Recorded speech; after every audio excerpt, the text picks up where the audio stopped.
kids, my name is BluBear because I'm kind of like a blue bear. Thanks for coming over and playing with us today. I know it's been so long since I've gotten to see you. Right, Chester? Right, BluBear. I missed all of you. Absolutely. Hey, since you're here, Chester and I found this new book and I would love to read it to you. So why don't you just sit back and relax and Chester and I will read you a story. This book is called Hide and Seek. A simple game of hide and seek leads the children into the adventure of their lives. An exciting story that will have little readers turning the pages eager to know what comes next. James, his sister Sally, and Mark, their BFF, best friend forever, were bored. They had played all day, but now it was dark and difficult to see. They had nothing to do. They couldn't play soccer because they couldn't see the ball. They didn't want to go inside and play a game because it was a beautiful springtime night and they liked being outside. Especially after having to play inside all winter long, they just didn't know what to do and it was a little too early for them to go home. I guess I'll just go home, Mark said in a sad voice. Aw, come on, replied James. We still have time for another game of something. Then Sally said, I have an idea. Let's play hide and seek. I was just going to say that, James said. Yeah, I'll bet, replied his sister. You always say you're thinking of whatever I think of, she snapped. Do not, James said in a loud voice. Do too, said Sally. Mark just looked down at the ground and shook his head from side to side. They're at it again, he mumbled to himself. Then he yelled, Okay, let's play hide and seek. I'll be the seeker. He turned and faced a big tree, closed his eyes, and started counting out loud. 100, 99, 98, 97. Sally and Mark stopped arguing, looked at each other, and ran off in different directions to find a hiding place. In the distance, they could still hear Mark counting. 4, 3, 2, 1. Ready or not, here I come. Then he turned and began looking for places where they could be hiding. Finding Sally was easy. She always ran off and then circled back so she would be close to base, the safe place to get to before being tagged. Mark looked for the biggest tree and ran towards it, but she wasn't there. I'll bet she's behind that big bush, he said to himself. So he ran to it and was ready to tag her, but she wasn't there either. As he turned around, he saw James running towards base and darted after him. Just before he touched James' shoulder, James tagged the base and yelled out, Safe! Did you get Sally yet? James asked. No, said Mark. I haven't been able to find her, and it's getting late. We need to be heading home. So both boys yelled out, Come on, Sally, it's late! But there was no reply, not even a little snicker from somewhere in the darkness. They yelled again, Come on out, Sally, it's late! Still, there was no reply from Sally. They began to worry and started searching for her. As they walked around the area, they called out, Sally, come on, we give up, you're safe. But no matter where they looked or how much they called out, Sally didn't answer. It was as if she disappeared. Sally was wondering what happened. All she could remember was crawling under the big trunk of a fallen tree to hide. Now, as she looked up, she saw several stars through a small hole above her head. She had fallen into a hole. When she crawled under the tree trunk, Help! she yelled and heard her voice echo throughout what must have been a cave. Help! Help, help, help! Did you hear that, James? Mark said excitedly. Sally just yelled for help. Keep yelling, Sally! James screamed. That way we can find you! Sally heard her brother and kept screaming. After a short while, the boys were standing next to the big tree trunk. Hey, are you stuck under this tree? asked James. Kind of, Sally yelled. When I crawled under it to hide, I fell into a cave. Please help me. I'm scared. It's dark and I can't get out. Mark said, James, you stay with Sally and I will go get my dad. Then he dashed off into the darkness. Don't be scared, James said. I'm right here with you. No, you're not. Sally sobbed. You're up there and I'm down here. As Sally turned into the darkness of the cave, she bumped into something, screamed, and began to cry.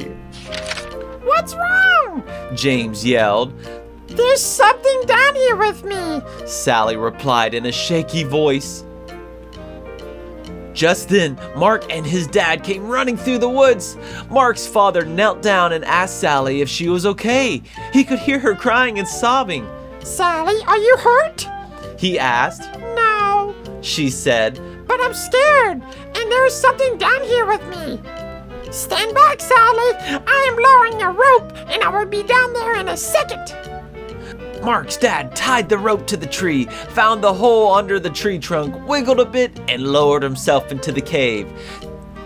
Sally could see him coming down the rope and stopped crying. Not only was he there, but the cave became brighter from the beam of his flashlight as it danced across the cave's floor and walls. As he reached the floor of the cave, he shone the light on Sally and gave her a big hug. Don't be frightened. He said. I'll have you out of here in no time. Then he shone the light around and saw that she had fallen into a small cave. And very close to her, in the middle of the cave, was something wrapped in layers of old blankets. Mark, James, there's something down here. I'm going to tie it to the rope and I'll want you to pull it out. Okay, they replied. The boys pulled out the object, untied it, and let the loose end of the rope fall back into the cave. The cave wasn't deep, and Mark's dad boosted Sally over his head so she could crawl out. He then grabbed the rope and with a little jump was able to grab the opening and pull himself out. let's go back to my house for a cup of hot tea. I'll call your parents so they aren't worried. And we'll see what treasure Sally found, he said.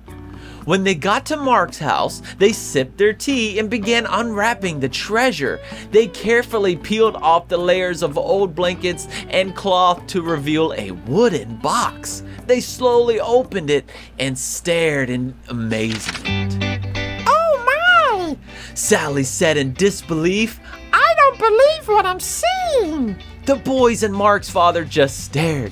Inside the box were jewels of every color you could imagine. There were diamonds, rubies, sapphires, and emeralds of all shapes and sizes. Intermixed, they could see several gold coins and strands of pearls. We're rich! The boys screamed. Not quite, Interrupted Mark's father. Someone could have lost this, and I don't think you should plan on spending any of it until we find out a little more. Besides, Sally found it. I'll share it, Sally said happily. That's nice, Sally. Replied Mark's dad. But the right thing to do is contact the authorities. The next day, the four of them and Sally's mother drove to the police station, explained what happened, and gave the treasure to the police to hold while they conducted their investigation. They left the police station sadly, and even the double-dipped ice cream cone Mark's father brought for them didn't make them smile. They drove back in silence. Several weeks passed with no word from the police. Then, one evening, Mark's father called James, Sally, and their parents. The police just called, and I think you should come over right now, he said. I'm afraid there is some bad news about the treasure. The police are on their way and will explain everything when they get here. Sally and James didn't say much during the ride to Mark's house. Sally thought that since it was bad news, the treasure belonged to someone else, even though they probably lost it. Whatever happened to finders keepers? She mumbled. What did you say, Sally? Her mother asked.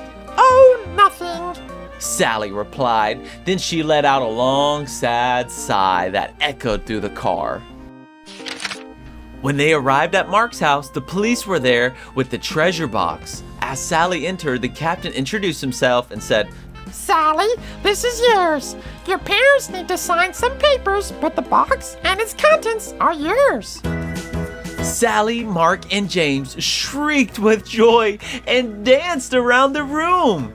Then Sally said, What is the bad news? The captain smiled and said, The treasure is worth more money than you can imagine, and with your newfound wealth comes great responsibility. Sally didn't quite understand what the captain was talking about, and right now, it really didn't matter. Mark asked, Are you gonna share? Of course, Sally said. If you and James didn't help me, I might still be there. Several days later, Sally asked everyone over to her house. I have decided what to do with the money from the treasure after it is sold, She said. I'm giving 1/6 to our mom and dad, 1/6 to Mark's mom and dad, 1/6 to Mark, 1/6 to James, and 1/6 for me. There's an extra 1/6, Mark proudly stated. He loved math and was right on top of Sally's calculations. No, there's not, Sally said. Is 2, James said. It's not, Sally said in an angered voice, just as Mark was gonna say, They're at it again. Sally said, This is why there isn't an extra 1/6. I'm giving it to local charity so it can be given to those less fortunate and in need. Her mother and father said it was a caring and responsible thing to do. They were proud of her and knew that she understood what the captain meant when he had turned the treasure over to her just days before. The end. That was such a fun story, wasn't it, Chester? It really was, BluBear. Thanks for reading it to me. I always love reading with you. And you too, kids. We always love it when you come over, so be sure to come back again soon and visit us. Bye, kids!